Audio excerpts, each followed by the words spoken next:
Les partisans de Félix Tshisekedi ont laissé éclater leur joie dans les rues de Kinshasa après l'annonce de la victoire de leur candidat à l'élection présidentielle en République démocratique du Congo. Selon la CENI, la Commission électorale nationale indépendante, l'opposant Félix Tshisekedi, âgé de 55 ans, serait arrivé en tête avec plus de 38% des voix, selon des résultats encore provisoires. Une victoire qui marque la première transition démocratique depuis l'indépendance il y a près de 60 ans.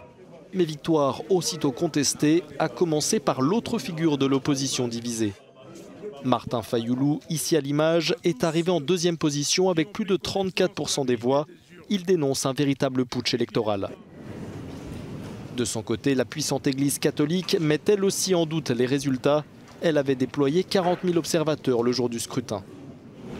De l'analyse des éléments observés par cette mission, nous constatons que les résultats de l'élection présidentielle, tels que publiés par la CENI, ne correspondent pas aux données collectées par notre mission.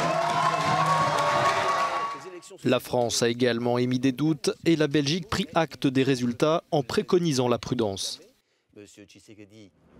À Kikwit, dans l'ouest du pays, la répression de la contestation des résultats a déjà fait plusieurs morts. L'Union africaine et l'Union européenne ont appelé au calme.